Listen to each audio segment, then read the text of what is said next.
MA final political science 7th paper international law के students, unit second का आज का हमारा टॉपिक है अंतर्राष्ट्रीय कानून के विषय, सब्जेक्ट्स ऑफ इंटरनेशनल लॉ। ये विषय काफ़ी विवादास्पद रहा है कि अंतर्राष्ट्रीय कानून के विषय या पात्र कौन से होने चाहिए। अंतर्राष्ट्रीय कानून के विषय से अभिप्राय है कि अंतर्राष्ट्रीय कानून के अंतर्गत उस राज्य के अधिकार और कर्तव्य क्या हों, अंतर्राष्ट्रीय न्यायालय के द्वारा अपने अधिकारों को लागू करने की क्षमता क्या होनी चाहिए और अंतर्राष्ट्रीय कानून के द्वारा मान्यता प्राप्त अन्य विषय। अंतर्राष्ट्रीय कानून के निर्माण में कौन से ऐसे विषय हैं जो कि इसको बनाते हैं और इसकी किसी अंश में भाग लेने की क्षमता रखते हों।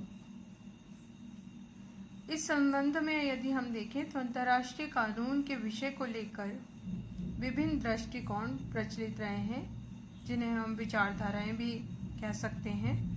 जैसे इसके विभिन्न दृष्टिकोणों में एक तो ये है कि अंतर्राष्ट्रीय कानून के विषय राज्य हैं, स्टेट है। इसके प्रबल समर्थक रहे हैं ओपेनहीम और फ्रेडरिक स्मिथ और जी.आई. टुंकिन। इन विभिन्न विचारकों का ये मानना है कि अंतर्राष्ट्रीय कानून के विषय हैं राज्य।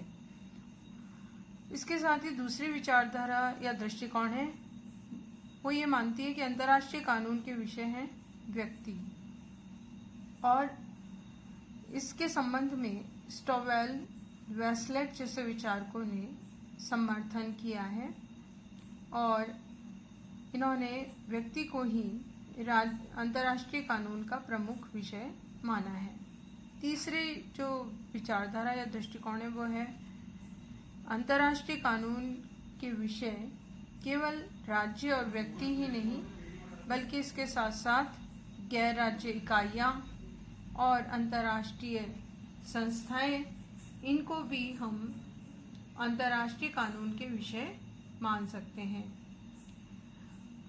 न्यूरेमबर्ग और टोक्यो न्यायालयों ने यह नियम प्रतिपादित किया था कि अंतर्राष्ट्रीय कानून में व्यक्तियों का प्रत्यक्ष रूप से उत्तरदायित्व हो सकता है। इस तरह से तीन ये दृष्टिकोण प्रचलित हैं, जिनके आधार पर हम अंतर्राष्ट्रीय कानून के विषय को स्पष्ट कर सकते हैं। इसमें सर्वाधिक जो प्रमुख विषय है, प्रधान विषय, वो है राज्य या स्टेट। राज्य या स्टेट के संदर्भ में यदि हम व्याख्या करें, विश्लेषण करें, तो ये स्पष्ट होता है, जैसा कि प्रीवियस क्लासेस में भी आपने पढ़ा है, कि राजनीति विज्ञान में राज्य से अभिप्राय उस संस्था से है जिसके 4 प्रमुख तत्व हों। और इसके संबंध में फैनविक, हॉल, लॉरेंस, ओपेनहीम इत्यादि विचारकों ने भी स्पष्टीकरण दिया है, विश्लेषण किया है। इन सभी विचारकों के अनुसार राज्य से अभिप्राय है 4 तत्व, जिसमें जनसंख्या, दूसरा भूभाग, तीसरा सरकार और संप्रभुता, आंतरिक और बाहरी संप्रभुता होनी आवश्यक है।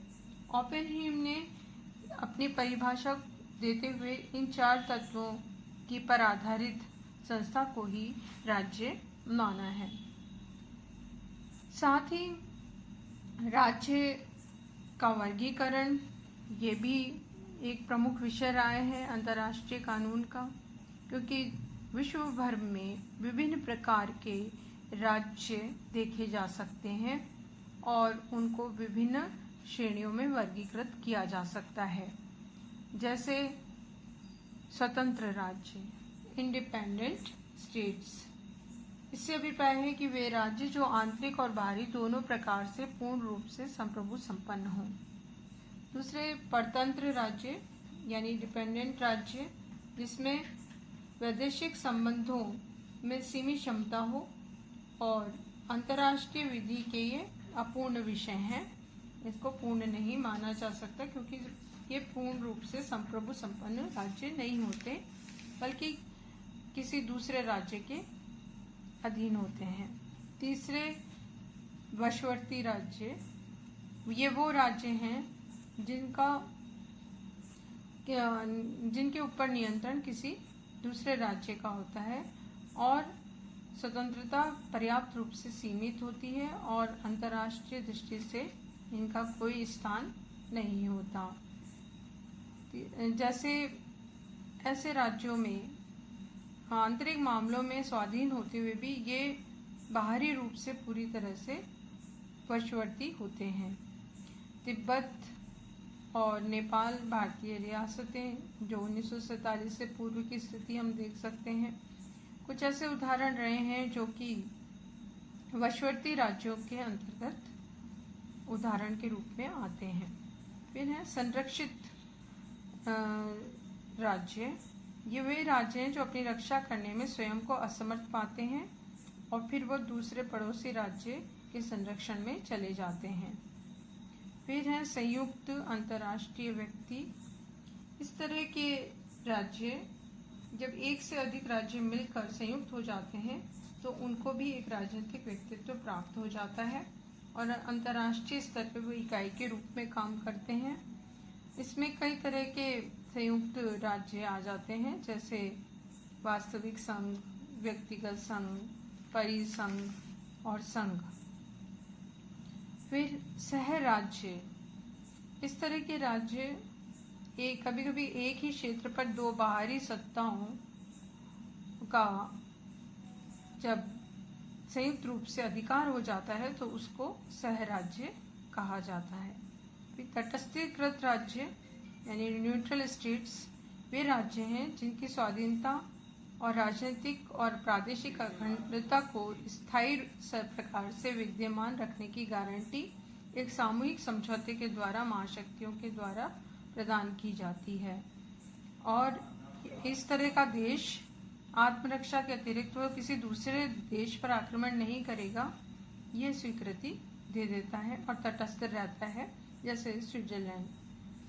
फिर होली सी और वेटिकन नगर। चर्च और उसकी प्रधान संस्था होली सी ने लौकिक शक्तियों को अपनी स्वतंत्रता स्वीकार करने के लिए बराबर बाध्य किया और इस तरह के राज्य धर्म के आधार पर एक तटस्थीकृत प्रदेश के रूप में होते हैं, जैसे वेटिकन नगर है और ये यूएनओ के मेंबर नहीं होते, फिर भी ये एक विशेष प्रकार के राज्य के रूप में देखे जा सकते हैं। हॉली सिटी के रूप में इसको हम देखते हैं। फिर अणु या लघु राज्य। ये वे राज्य हैं जो बहुत ही जनसंख्या के आधार पर, क्षेत्रफल, आर्थिक संसाधनों के आधार पर बहुत ही सूक्ष्म होते हैं या छोटे देश होते हैं। लघु देशों को हम देख सकते हैं और इस तरह के देशों में उदाहरण के रूप में जो देश आते हैं वो डोमिनिकी, किरिबती और नारू जैसे देशों को हम उदाहरण के रूप में देख सकते हैं। फिर राष्ट्रमंडल जो राज्य हैं वो संगठन है जो कभी उन देशों का संगठन है जो कि ब्रिटिश साम्राज्य के उपनिवेश रहे हैं और जब स्वतंत्र हो गए तो उसके बाद राष्ट्रमंडल के सदस्य बनकर संयुक्त रूप से कार्य कर रहे हैं। फिर मैंडेट पद्धति के अंतर्गत आने वाले राज्य जो प्रथम विश्व युद्ध के बाद जो भी पराजित देश थे उनके कुछ क्षेत्र छीन कर विजेता राष्ट्रों को सौंपे गए और फिर ये पिछड़े हुए थे, इसलिए इनकी जब तक प्रगति नहीं होती तब तक इन्हें मैंडेट व्यवस्था के अंतर्गत रखा गया और ऐसे राज्यों को मैंडेट पद्धति के राज्य कहा जाता है। न्यास क्षेत्र वो हैं जो द्वितीय विश्व युद्ध के बाद पिछड़े हुए प्रदेश हैं और जिन्हें विकसित देशों के अंतर्गत रखा गया है ताकि जब तक इनका विकास नहीं हो ये न्यास के अंतर्गत व्यवस्था के अंतर्गत रहेंगे। इसी तरह ध्रुवीय केंद्र हैं और ये वो हैं जो कि उत्तरी ध्रुव और दक्षिणी ध्रुव के प्रदेश हैं और जहाँ पे अधिकांश 98% प्रदेश बर्फ से ढका रहता है। और यहाँ पर ये ऐसे प्रदेश हैं जिनका विकास अभी और होना बाकी है। तो 1959 में अंटार्कटिका के बारे में भी 12 राज्यों ने एक संधि कर हस्ताक्षर किया था कि यहाँ पर कोई सैन्य अड्डे नहीं होंगे, शांति स्थापित रहे, शस्त्रों का परीक्षण न हो और अंतर्राष्ट्रीय कानून के अनुसार इसको एक विशेष स्थिति प्राप्त है। तो ऐसे उत्तरी ध्रुव और दक्षिणी ध्रुव के प्रदेशों को ध्रुवीय केंद्र या ध्रुवीय केंद्रीय राज्य के रूप में देखा जाता है। तो इस तरह से अंतर्राष्ट्रीय स्तर पर विभिन्न प्रकार के ये हम राज्य का वर्गीकरण कर सकते हैं और किया जाता रहा है। अंतर्राष्ट्रीय कानून के अन्य विषयों में अंतर्राष्ट्रीय संगठन आते हैं, जैसे कि संयुक्त राष्ट्र संघ, कुछ उसके विशिष्ट अंग, अंतर्राष्ट्रीय श्रम संगठन, यूनेस्को, अंतर्राष्ट्रीय व्यक्तित्व, राज्य के अधिकार कर्तव्य, कुछ लेखक, अंतर्राष्ट्रीय कानून के ये विभिन्न जो विषय हैं वो इसके अंतर्गत आते हैं, जिनका भी अध्ययन हम इस अंतर्राष्ट्रीय कानून के अंतर्गत करते हैं। इसके साथ ही राज्याध्यक्ष के प्रतिनिधि, मंत्री, मंत्रिमंडल के सदस्य, सचिव, ये सब भी अंतर्राष्ट्रीय कानून के विषय हैं। राजनयिक कर्मचारी, ये भी अंतर्राष्ट्रीय कानून के विषय कहे जा सकते हैं। कुछ प्रमुख कन्वेंशन, संधि, समझौते, ये भी अंतर्राष्ट्रीय कानून के विषय हैं। राज्यों के जो मौलिक अधिकार हैं और कर्तव्य हैं, उनको भी अंतर्राष्ट्रीय कानून के विषय के अंतर्गत रखा जाता रहा है। जैसे जो भी राज्य है, जो संप्रभु संपन्न राज्य है, उसके अधिकारों से संबंधित विभिन्न सिद्धांत प्रचलित हैं। मौलिक अधिकारों का, समझौतों का, कर्तव्य का और मान्यता का सिद्धांत। मौलिक अधिकार और कर्तव्यों में किसी भी संप्रभु संपन्न राज्य को कुछ मूलभूत अधिकार प्राप्त होते हैं और अंतर्राष्ट्रीय कानून और अंतर्राष्ट्रीय विधि आयोग ने भी इसका एक प्रारूप तैयार किया हुआ है। जैसे किसी भी संप्रभु संपन्न राज्य को स्वतंत्रता का अधिकार होगा, क्षेत्राधिकार के संबंध में अधिकार होगा, आंतरिक बाहरी मामलों में हस्तक्षेप न हो, इसका उसको अधिकार भी है और कर्तव्य भी है। गृह युद्ध के को न फैलाया जाए, समानता का अधिकार हो और विवादास्पद निर्णय शांतिपूर्ण तरीके से हल हों और विभिन्न प्रकार के अधिकार और कर्तव्य राज्य को दिए गए हैं। प्रमुख रूप से राज्य के अधिकार हैं समानता का अधिकार, स्वतंत्रता का अधिकार और राष्ट्रीय अस्तित्व को बनाए रखने का अधिकार। इसके साथ ही राज्यों को अधिकार के साथ कर्तव्यों को भी पालन करने की बात कही गई है और ये माना जाता है कि विभिन्न संप्रभु संपन्न राज्य इन कर्तव्यों का आवश्यक रूप से पालन करें। जैसे कि वो किसी दूसरे राज्य की संप्रभुता को भंग न करें, उसकी रक्षा करें, दूसरे देशों की संप्रभुता को बनाए रखें और बेवजह के उस पर आक्रमण या हस्तक्षेप न करें, दूसरे देश के कार्यों में किसी भी प्रकार की बाधा न डालें। इन सब विभिन्न आधारों पर ये कहा जा सकता है कि राज्य अंतर्राष्ट्रीय कानून के प्रमुख विषय हैं और राज्य से संबंधित विभिन्न पक्षों का अध्ययन करना अंतर्राष्ट्रीय कानून का विषय रहा है। चाहे वो राज्य का अर्थ स्पष्ट करना हो, उसके तत्वों के बारे में वर्णन करना हो, विभिन्न प्रकार के राज्यों का वर्गीकरण करना हो और उनको अध्ययन करना हो, या राज्य के विभिन्न अधिकार और कर्तव्य हों।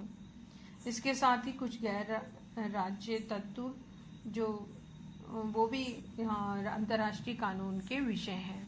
इन विभिन्न आधारों पर इस टॉपिक को हम अध्ययन कर सकते हैं कि अंतर्राष्ट्रीय कानून के ये विभिन्न विषय हैं जिन पर चर्चा की जा सकती है।